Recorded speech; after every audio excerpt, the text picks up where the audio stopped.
ఉషోదయం ప్రేమించు కాపరి ఉషా కిరణాలు ఉదయకాలపు వాక్య ధ్యానంకు మిమ్మల్ని ఆహ్వానిస్తున్నాం. ప్రార్థన.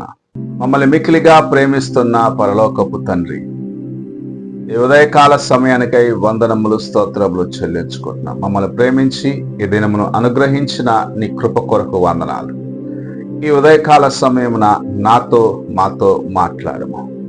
కార్యక్రమం నాయనా శ్రద్ధగా వీక్షిస్తూ ఆలకిస్తున్న ప్రతి ఒక్కరిని మీ హస్తంలోకి అప్పగిస్తున్నాం. నీ కృపలో నాయన ఆశీర్వదించుము, నీ దీవెనలతో నింపి నడిపించమని యేసు పరిశుద్ధ నామమున అడిగి వేడుకుంటున్నాను పరమ తండ్రి, ఆమెన్. ఉదయకాలపు వాక్య భాగము యోహాను రాసిన సువార్త 12వ అధ్యాయము 24వ వచనము మరియు 25వ వచనమును చదువుకుందాం. గోధుమ గింజ భూమిలో పడి చావకుండిన ఎడల అది ఒంటిగానే ఎండును, అది చచ్చిన ఎడల విస్తారముగా ఫలించును. తన ప్రాణమును ప్రేమించువాడు దానిని పోగొట్టుకొనును, ఈ లోకములో తన ప్రాణమును ద్వేషించువాడు నిత్య జీవము కొరకు దానిని కాపాడుకొనునని మీతో నిశ్చయముగా చెప్పుచున్నాను. యేసు ప్రభు గోధుమ గింజ భూమిలో పడి చనిపోతే నూతనముగా అందులో నుండి జీవము రాదు అన్న కార్యమును, దాని ద్వారాగా ఒక వ్యక్తి ఎలాగూ దేవునిలో ఫలించగలడు, ఎలాగూ ఇతరులకు ఆశీర్వాదకరముగా ఉంటాడు అన్న కార్యమును ఉపమాన రీతిగా చెప్పటం చూడగలము. ఒక వ్యవసాయకుడు తాను పొలమును సిద్ధపరిచిన తర్వాత, భూమిని బాగా సేద్యపరిచిన తర్వాత మంచి నాణ్యమైన ధాన్యమును చేత పట్టుకొని వాటిని సరి అయిన రీతిగా విత్తి వాటికి తగినంతగా నీరు కట్టి అవి మొలకలు ఎత్తి మరలా ఒక నూతనమైన జీవముగా రావాలి, అనగా కొత్త మొలకలు ఎత్తిన తర్వాత అందులోంచి జీవం బయటకు వస్తే అది అనేకులకు ఆశీర్వాదకరముగా కొత్త పంటనిస్తుందని ఎంతో ఆశతో ఆ కార్యమును చేస్తూ ఉంటాడు. భూమిలో పడిన ఆ విత్తనము అలాగనే ఉంటే, చనిపోకుండా ఉంటే ఎవ్వరికి ప్రయోజనము లేదు. అయితే భూమిలో పడిన విత్తనము తాను భూమిలో పడిన తర్వాత ఆ భూమి యొక్క ఉష్ణమునకు ఆ నీరు దానిలో నుంచి ప్రవహించినప్పుడు అది భూమిలో పడిన దాన్ని బట్టి చనిపోయిన విత్తనము మంచి నారుమడిగా సిద్ధపడినప్పుడు దాన్ని తీసుకొని వెళ్ళి పొలములో అనేక స్థలములో సరి అయిన రీతిగా నాటుగా నట్టి ఆ తర్వాత అది విస్తారమైన పంటగా మార్చబడుతుంది. ఆ విత్తనము చనిపోకుండా నేను చనిపోను, నేను జీవముతోనే ఉంటాను అనుకున్నట్లయితే అది అలాగనే ఉండిపోతుంది, ఎవ్వరికి ప్రయోజనము లేదు. నీ జీవితము కూడా దేవుని కొరకు నీవు చనిపోయినప్పుడు, దేవుని యొక్క వాక్యము నీలో ప్రవహించినప్పుడు, దేవుని యొక్క వాక్యము నీ జీవితమును పరీక్షించినప్పుడు, నీవు మట్టిలో పడిన ఆ విత్తనంలాగా పాపమునకు చనిపోయినప్పుడు, లోకమునకు చనిపోయినప్పుడు నీలో నుండి ఒక నూతనమైన జీవము బయటకు వస్తుంది. ఆ జీవము దేవుని యొక్క స్వరూపమును ఇతరులకు చూపించేదిగా ఉన్నది కాబట్టి అనేకులకు నీవు ఆశీర్వాదకరముగా మార్చబడతావు. నేను నా పాపములను ఒప్పుకోను, నా లోకానుసారమైన జీవితంలో నేను ఇలాగనే జీవిస్తాను అనుకున్నట్లయితే నీ జీవితము ఎందుకు పనికి రాకుండా కుళ్ళిపోయిన ఒక విత్తనముగా ఒక దినమున మారిపోతుంది.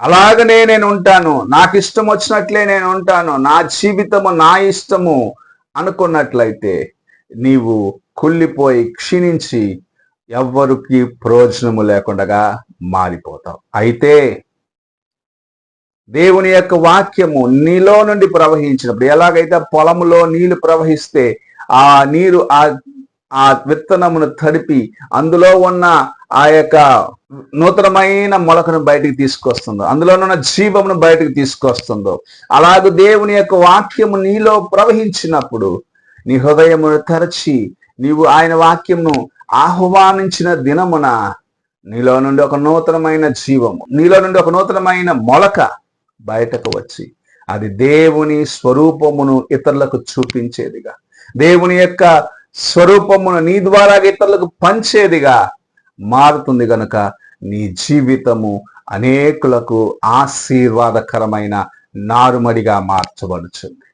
ఈ ఉదయకాల సమయమున నేను పాత జీవితంలో అలాగనే జీవిస్తాను, నేను మారను అనుకుంటున్నావేమో. ప్రభు నీతో మాట్లాడుచున్నాడు. నీ పాత జీవితమును విడిచిపెట్టు. నీవు అలానే స్తంభించిపోయిన స్థితిలో నుండి బయటకి రా. దేవుని యొక్క వాక్యము అనగా ఆయన యొక్క వాక్యము నీలో ప్రవహించినప్పుడు వాక్యమును అంగీకరించుకొని నీవు పాపమునకు చనిపోయిన జీవితమును దేవుని కోసము మరలా నూతనముగా జన్మించిన వ్యక్తిగా మారినప్పుడు నేను అనేకులకు ఆశీర్వాదకరముగా చేస్తానని ప్రభు ఈ ఉదయకాల సమయమున నీతో నాతో మాట్లాడుచు ఉన్నాడు. ఆయనలో జీవం ఉన్నది. ఆయన లోకమునకు జీవం ఇచ్చేదానికి వచ్చినాడు. ఆయన లోకమునకు జీవం ఇచ్చేదానికి వచ్చినాడు. పాపము చేత నశించిపోయిన మానవులను విమోచించేదానికి వచ్చినాడు.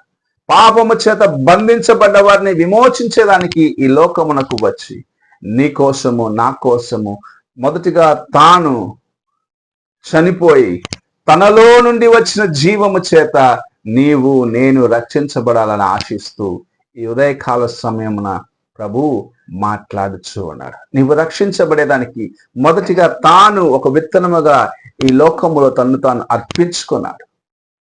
నీకోసం తన ప్రాణం ఇచ్చినాడు.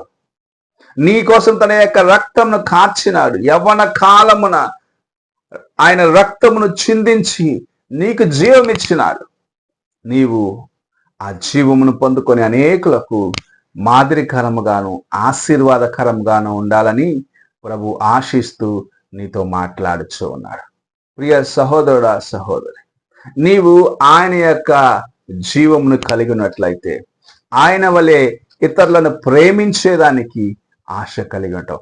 నీవు ఇతరులను ప్రేమించినప్పుడు దేవుని యొక్క మార్గంలో నడిపించేదానికి వారి కోసము నీవు ప్రయాసపడతావని దేవుని యొక్క వాక్యం సెలవిస్తూ ఉన్నది.